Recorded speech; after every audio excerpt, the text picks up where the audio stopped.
여러분 안녕하십니까? 하나님의 은혜가 함께 하시기를 기원합니다.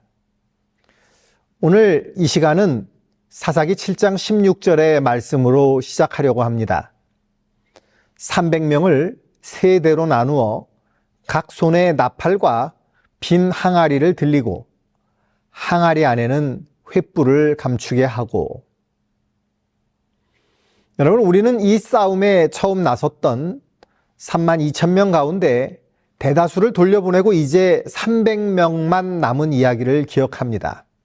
300명 남았습니다.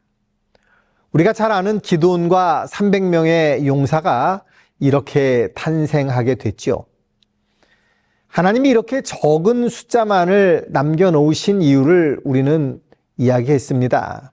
너희 숫자가 어지간히 되면 우리가 역시 싸움을 잘해 이렇게 딴소리를 할까봐 아예 말도 안 되는 숫자만 남겨놓고 다 보내버리게 했다고 하나님께서 말씀하셨죠. 여러분, 어차피 재래식 싸움에서 요즘처럼 총이나 칼이나 대포나 비행기 가지고 하는 싸움이 아니고 활 들고 칼 들고 하는 재래식 싸움에서 32,000명이 13만 5천 명 이기기는 힘듭니다. 3만 명이나 300명이나 그거 별 차이 없다는 이야기입니다. 그런데 하나님께서는 확실하게 이것은 너희의 싸움이 아니다, 나의 싸움이다 라는 것을 보여주시기 위해서 나머지 사람들을 다 돌려보내시고 300명만 남게 하셨다고 말씀하셨습니다. 하나님께서 우리를 통해서도 하나님의 일을 이루시기를 원하시는데 그 일의 성패는 우리의 힘에 달려있는 것이 아니고 혹은 우리의 숫자에 달려있는 것이 아니고 예수님께 굴복한 사람이 정말 완전히 굴복한 사람이 몇 명이냐 되느냐에 달려있다는 이야기를 하나님께서 하고 계시는 것입니다. 그때와 마찬가지로 지금도 하나님은 인간의 노력을 통하여 일하고자 하십니다. 하나님은 연약한 도구들을 통하여 하나님의 큰 일을 성취하고자 하십니다. 우리가 우리의 힘을 모아서 하나님께로 나오면, 하나님께로 나와서 하나님의 일을 하려고 하면 돌아가라고 말씀하셔요. 왜요? 내 이름과 내 명예와 내 자존심과 내 교만함이 앞서면 될 일도 안 되기 때문에 그렇습니다. 그래서 돌아가라 이렇게 말씀하십니다. 자, 이제 오늘 그 300명에게 말도 안 되는 무장을 하게 하십니다. 우리 오늘의 주제 성경절을 다시 한번 읽어보겠습니다. 사사기 7장 16절이죠. 300명을 세 대로 나누어 각 손에 나팔과 빈 항아리를 들리고 항아리 안에는 횃불을 감추게 하고. 뭘 나누어 주느냐 하면 칼 하나, 창 하나, 활 하나, 화살 10개 뭐 이렇게 나눠주는 게 아니고요. 나팔 하나, 항아리 하나, 횃불 하나 이렇게 나눠줬다고요. 여러분, 하나님께서는 왜 기드온에게 그 300명에게 나팔 하나, 항아리 하나, 횃불 하나를 나눠주라고 하셨을까요? 나팔과 항아리와 횃불은 성경에서 각자가 가지고 있는 이미지가 있습니다.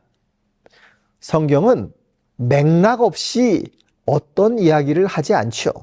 그래서 이 시간에는 나팔과 항아리와 횃불이라는 것이 가지고 있는 특별한 의미들을 좀 살펴보려고 합니다.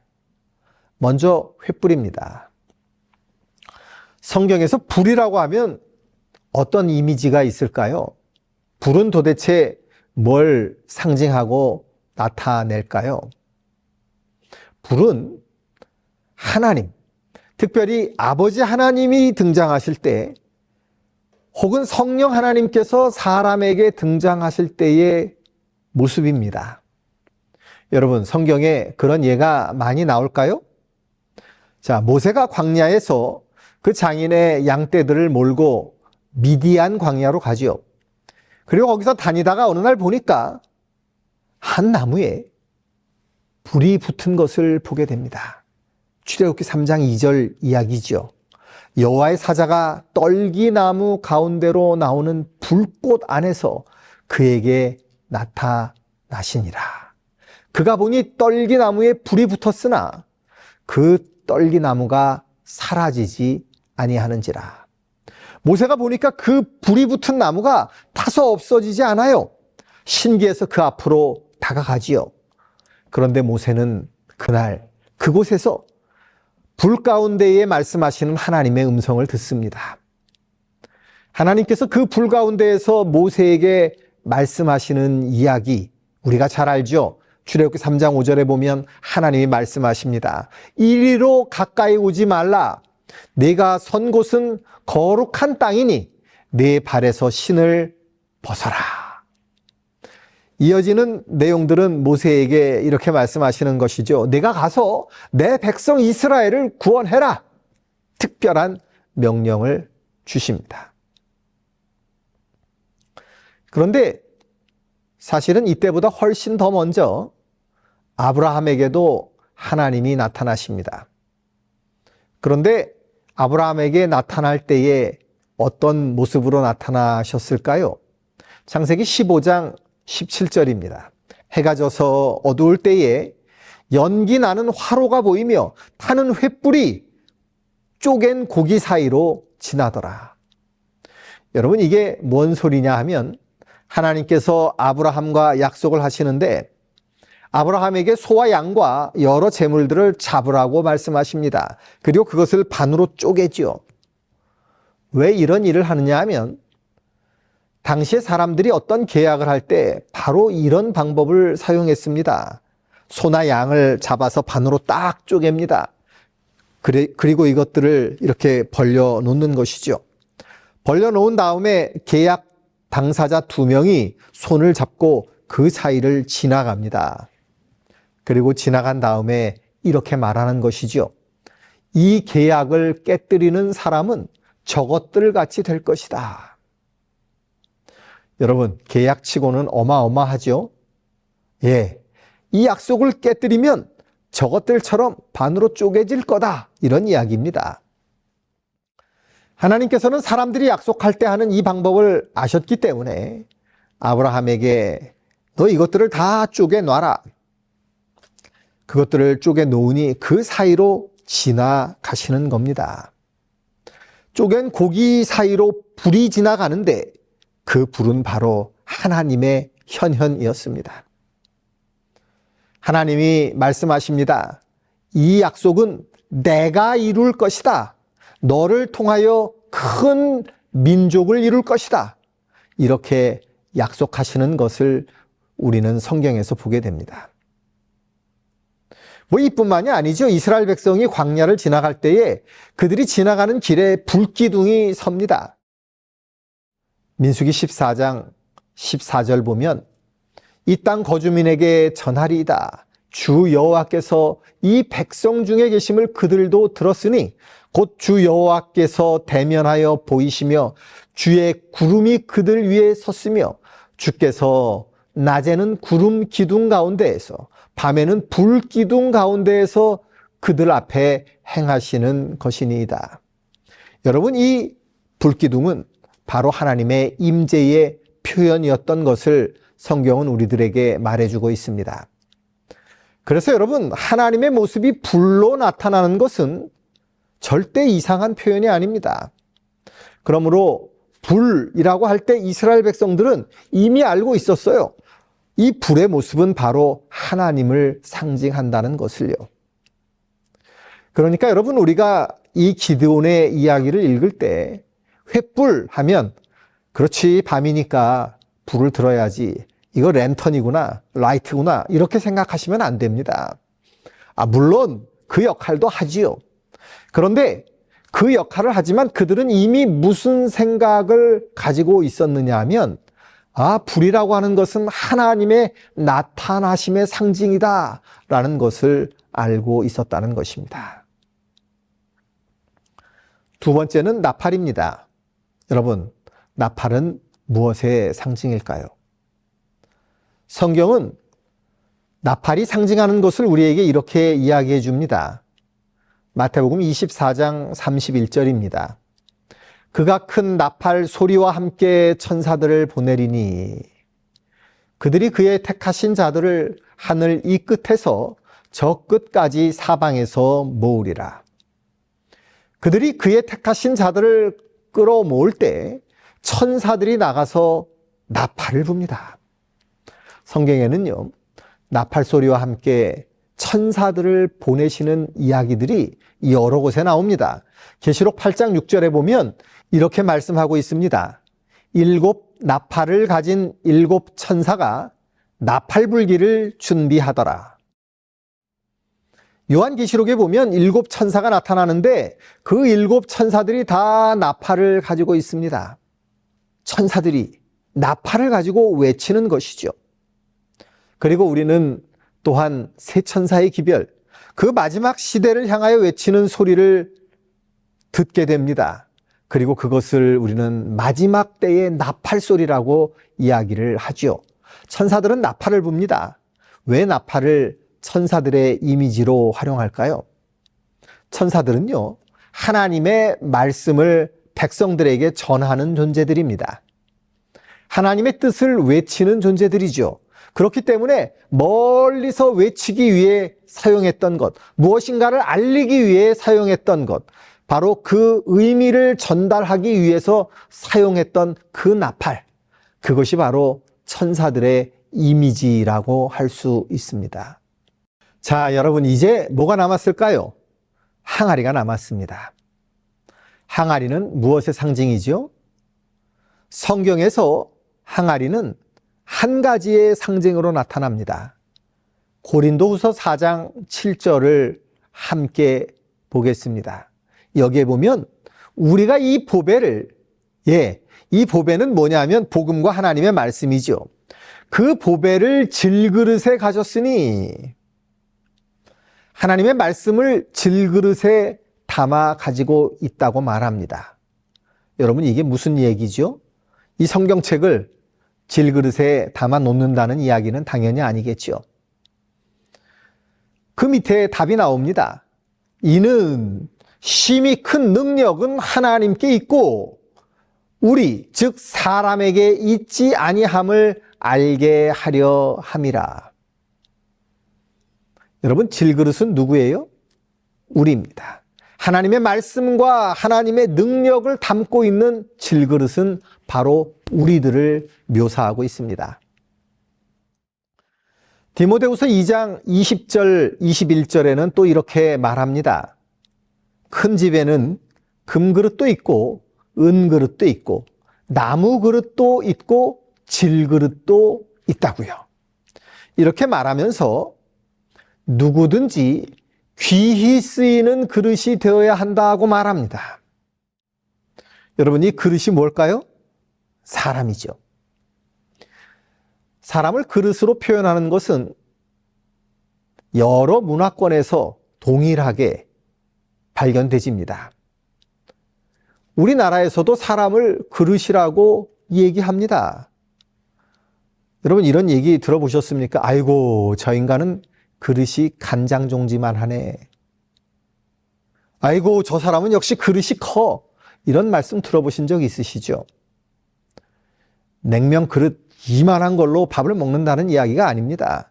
그 사람을 이야기할 때 그 인격을 그릇으로 표현한다는 것이죠.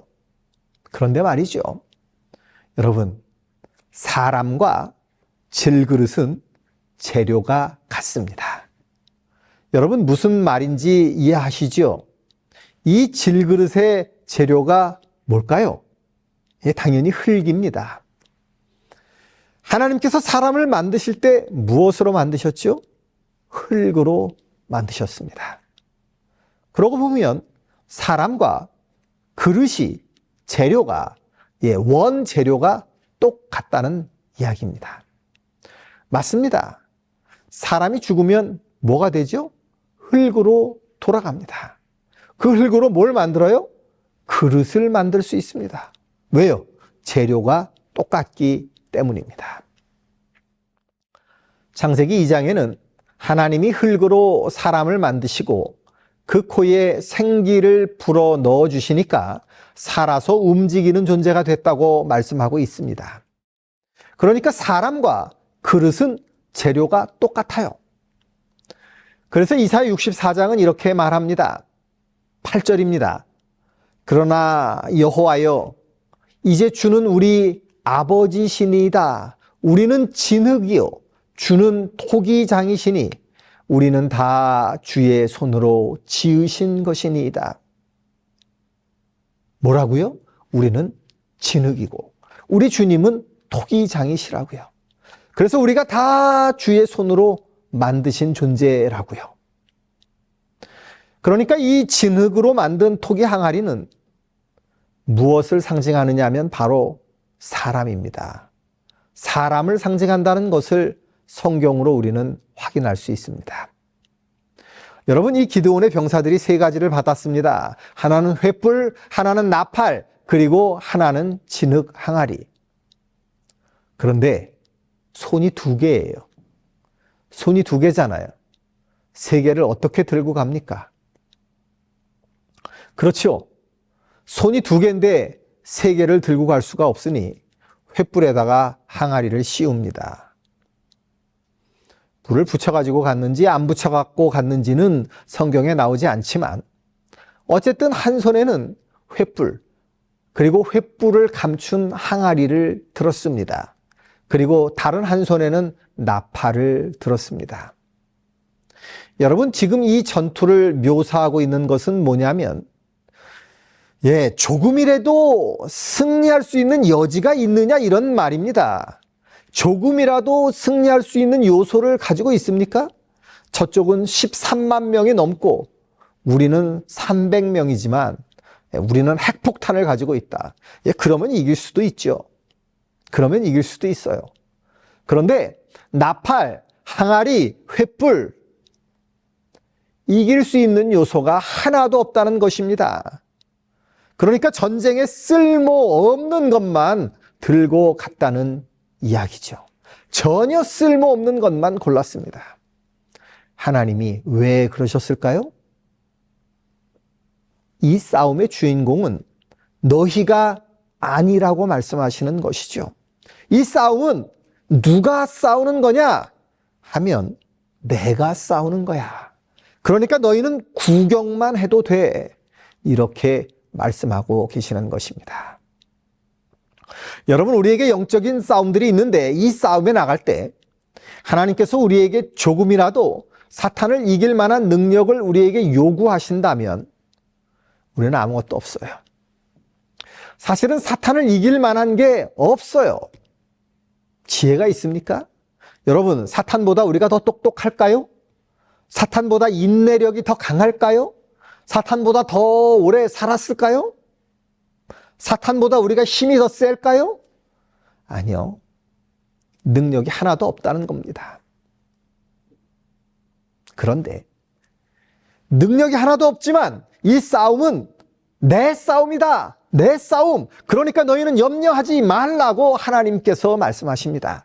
이 이야기에서 지금 기드온이 나오고 300 용사들이 나오는데 여러분, 말이 300 용사지 이 사람들은 사실은 용사가 아니에요. 용사가 아니고 농사 짓다가 장사하다가 양 치다가 오라니까 온 사람들이에요. 상비군이 아니었다는 이야기입니다. 집에서 그저 자기 일 하다가 싸우러 오래. 그러니까 그래 하고 뭐 둘러보니까 무기도 없어요. 곡괭이라도 들고 갈까 하고 온 사람들입니다. 결과적으로 싸움에 이겨서 용사가 돼서 우리가 300용사라고 부르는 거지, 원래부터 싸움 잘하는 사람 300명 추린 게 아니라는 겁니다. 그렇죠. 지금 이 시대의 이스라엘에게는 상비군이 없었어요. 게다가 그들이 가진 것은 하나도 쓸모없는 도구들이었습니다. 그저 이 싸움에서 그들은 하나님의 도구일 뿐이었습니다. 여러분, 근데 잘 한번 생각해 봅시다. 무기가 좋으면 항상 전쟁에서 이길까요? 무장을 잘한 사람이 항상 전쟁에서 이길까요? 역사에 보면 재밌는 이야기들이 많이 있습니다. 3차 십자군 전쟁 때의 이야기입니다. 여러분, 이 3차 십자군 전쟁은 기독교, 그러니까 유럽에 있는 기독교, 당시에는 가톨릭이죠. 가톨릭 세력들이 예루살렘, 즉 팔레스타인에 있는 예루살렘이 이슬람에 점령이 되자 우리가 가서 되찾자, 이렇게 해서 싸움이 시작됩니다. 물론 그 외에 여러 가지 문제들이 있죠. 그런데 그것들은 다 차치하고 이 3차 십자군 전쟁에는 유럽에서 가장 쟁쟁한 사람들이 나섰습니다. 첫 번째로 이 십자군에 나선 사람이 누구였냐면 그 유명한 영국의 사자심왕, 사자의 마음을 가진 왕이라고 해서 사자심왕이라고 하는 리차드. 그 로빈 후드에 나오는 그 유명한 왕, 그 사자심왕 리차드가 출전을 합니다. 이 사람이 어떻게 예루살렘으로 가기로 했느냐 하면 그의 군대를 둘로 나눠서 하나는 이렇게 육지로, 그리고 하나는 배로 이 사람들을 운송해서 예루살렘까지 가겠다, 이렇게 작전을 세워서 출발합니다. 여러분, 이 사자심왕 리차드는 서양 역사에서 가장 싸움을 잘하는 사람으로 알려져 있는 사람이었죠. 그런데 두 번째 왕이 나섭니다. 이 사람은 바로 프랑스의 왕이었던 필립 2세입니다. 이 필립 2세는 당시 역대급으로 강한 프랑스의 왕으로 알려져 있는데, 이 프랑스 왕 필립 2세가 파리에서부터 이 파란색 길을 따라서 예루살렘까지 가겠다고 계획을 세웠습니다. 여러분, 유럽에서 가장 센 세 나라 하면 영국, 프랑스, 이제 어느 나라 남았을까요? 독일입니다. 지금의 독일, 당시에는 신성 로마 제국이었죠. 이 신성 로마 제국의 황제가 있었는데 그 사람은 프리드리히 1세라고 하는 사람입니다. 아주 어마어마한 사람입니다. 이 신성 로마 제국을 주변 나라들을 다 점령해서 유럽에서 가장 강한 나라로 만든 사람이 이 프리드리히 1세였습니다. 이 사람은 지금의 독일, 그러니까 여기서부터 완전히 육로로 지금의 발칸반도 쪽으로 해서 터키를 지나서 그 다음에 예루살렘까지 육로로 가겠다, 이런 계획을 세웠습니다. 여러분, 영국, 프랑스, 독일, 신성 로마 제국, 이 연합을 했습니다. 당시 유럽 거의 전체라고 해도 과언이 아닙니다. 이 당시에는 미국이 없었으니까 이 세 나라가 합치면 세상에서 가장 강력한 군대가 되겠죠. 이제 이슬람 쪽에서 이들과 맞서서 싸워야 되는 사람이 있었습니다. 술탄 살라흐 앗딘, 줄여서 그냥 살라딘이라고 하는 사람이었습니다. 이 살라딘이 세 나라에서 왕들이 오는데 누구를 제일 두려워했을까요? 그러니까 누구의 군대가 가장 세다고 생각을 했느냐 하면 바로 이 신성 로마 제국의 황제 프리드리히였습니다. 이 사람은 별명이 있었는데 바로 붉은 수염이라는 별명이 있었어요. 여러분, 여기 이 초상화를 보시면 수염이 붉은 색깔 아닙니까? 그래서 붉은 수염이라는 별명을 가지고 있었는데, 당시에 붉은 수염이 온다 그러면 애들도 다 울음을 그쳤다고 할 정도로 아주 무서운 사람이었습니다. 그런 사람이 군대를 이끌고 오는데 기병 3,000명, 보병 8만 명을 이끌고 오고 있었습니다. 그리고 강한 군대다 보니까 행군도 제일 빨라서 가장 먼저 살라딘과 이 신성 로마 제국의 군대가 맞부딪히게 됐습니다. 여러분, 이 붉은 수염의 군대가 전진을 어떻게 했느냐 하면, 가다가 이슬람 성이 있으면 문 열어라, 이렇게 이야기를 합니다. 열어주면 접수하고, 안 열어주면 성을 완전히 다 부숴서 가로로 만들어 버리고 모든 사람을 다 죽여버렸어요. 그 성 안에 살고 있는 사람 모두를 다 죽였습니다.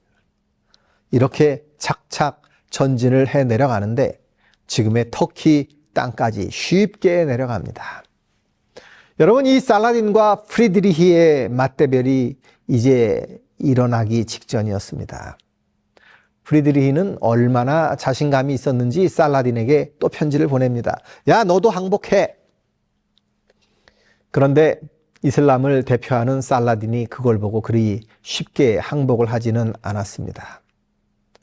한판 붙자! 그래서 이제 긴장감이 흐르고 있었습니다. 1190년 6월의 일이었습니다. 그런데 이 신성 로마 제국의 무시무시한 군대가 살라딘이 있는 데까지 거의 다 도착을 했는데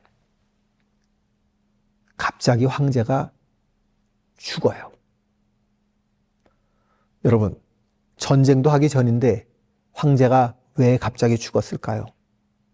병에 걸린 것도 아니었어요. 도대체 왜 죽었을까요? 여러분, 당시에 이 유럽 기사나 왕들이 정말 어마어마하게 무장하고 다닌 것 여러분 다 아시죠?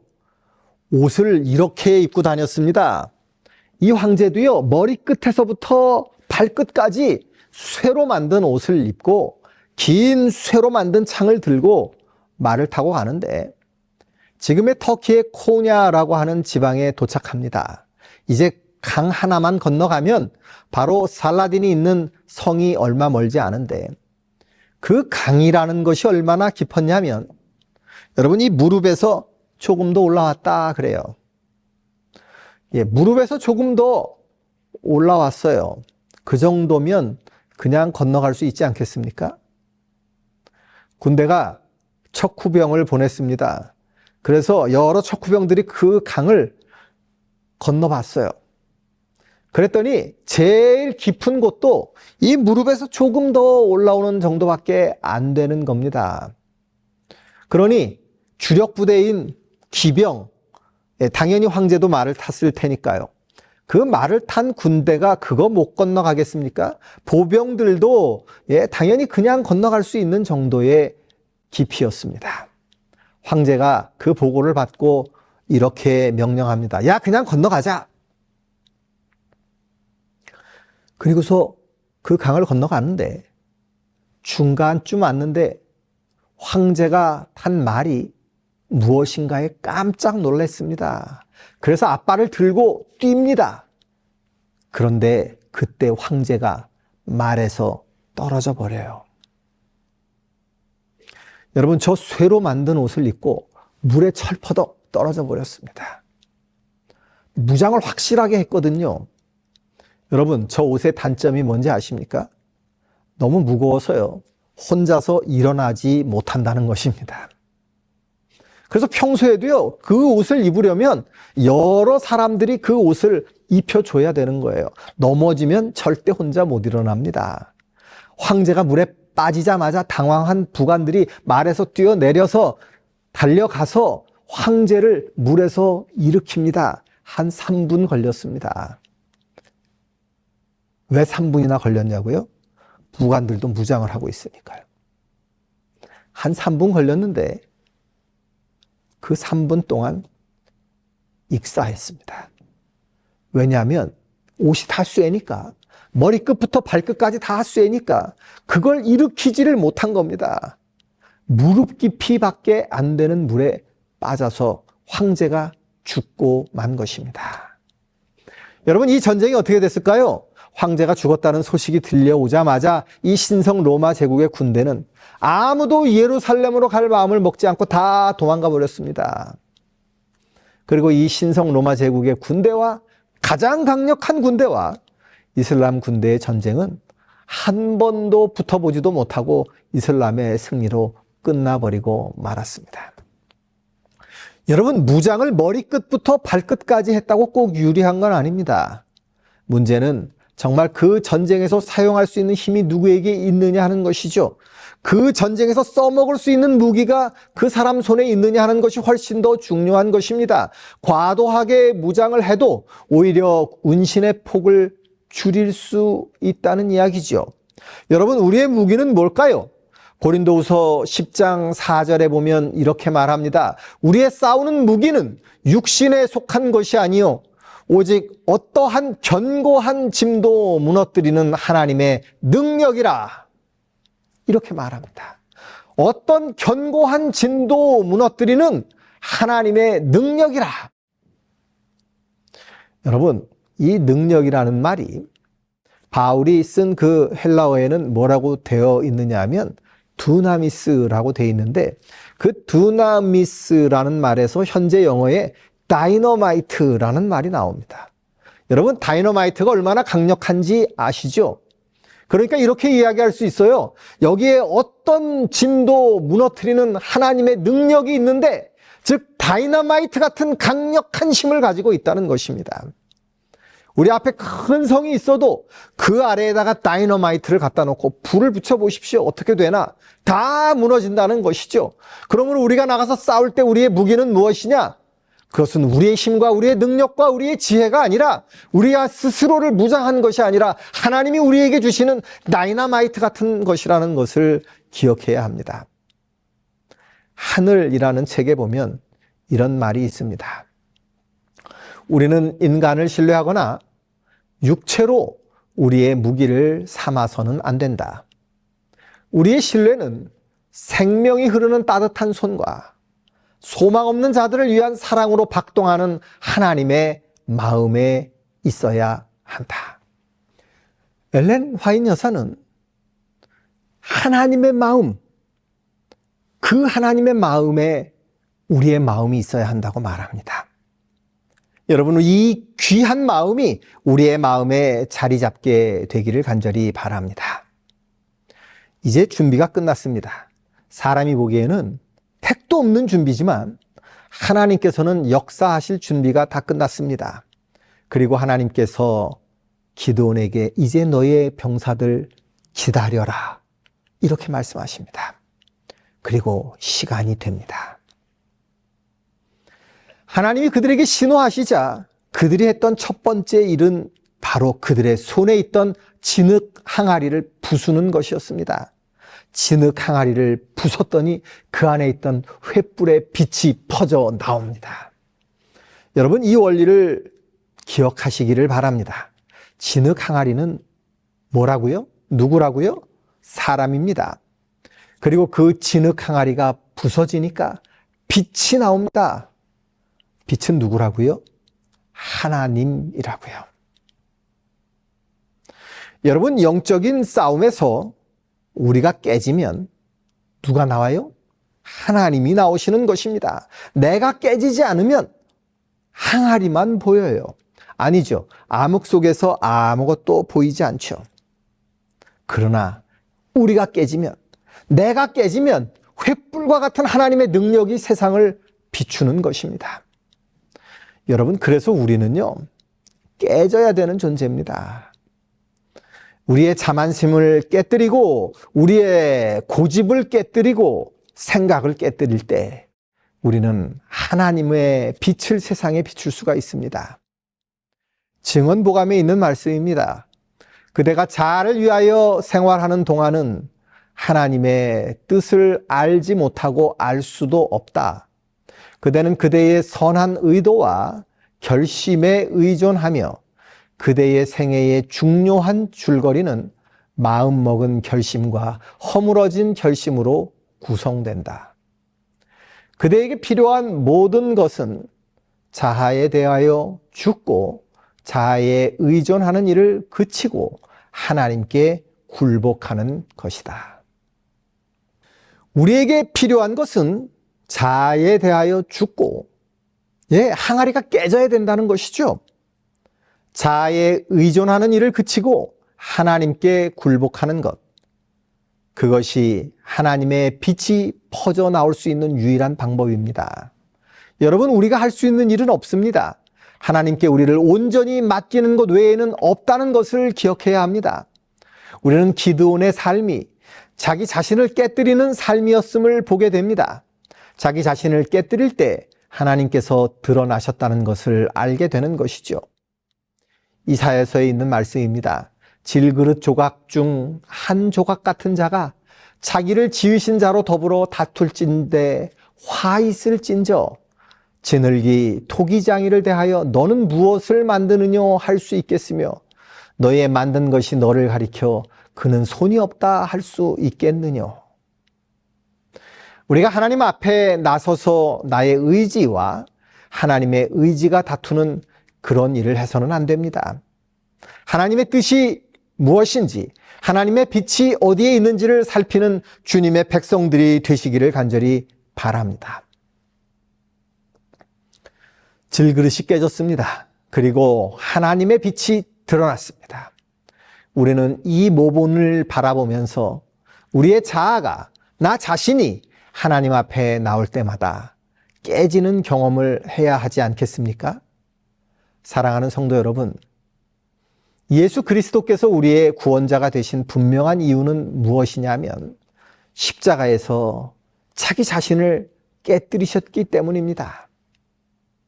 십자가에서 자신이 깨지셨기 때문에 예수님을 통해서 아버지 하나님의 온전하신 뜻이 드러났고 이제 우리의 구원을 이루셨음을 우리는 말씀을 통해 확인하게 됩니다. 사랑하는 재림 성도 여러분, 그 알량한 항아리를 깨뜨리십시오. 그리고 그 안에 숨겨져 있는 빛이 뿜어져 나오도록 우리 하나님께 자리를 내드리시기를 간절히 바랍니다. 예수 그리스도께서 그러셨던 것처럼 우리 스스로를 깨뜨리고 하나님의 빛이 세상을 향해 나오도록 우리 주님 앞에 우리를 헌신하는 주의 백성들이 되시기를 바라면서 오늘 말씀을 마치겠습니다.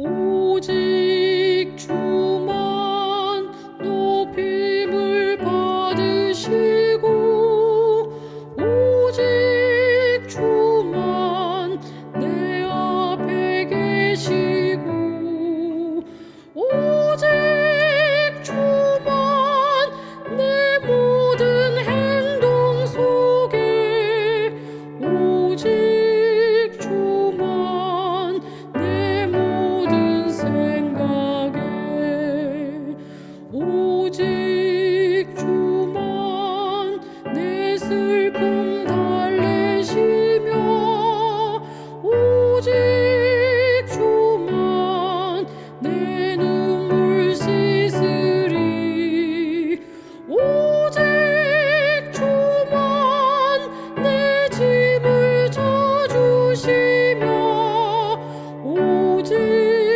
주만 두려움 쫓으리 그리스도 세상의 빛 되시고 그리스도 내 구원 되시고 그리스도 길이요 진리 생명 그리스도 선한 목자일세 오직 주만 내 필요 채우시고 오직 주만 내 힘이 되시네 그리스도 내 몸과 심령 속에 그리스도 이제와 영원히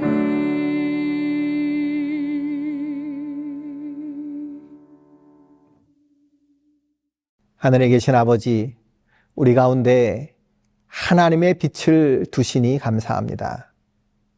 그런데 아버지요, 우리가 하나님의 빛을 우리의 욕심과 자아 때문에 가리고 있지 않은지 돌아보게 하여 주시옵소서.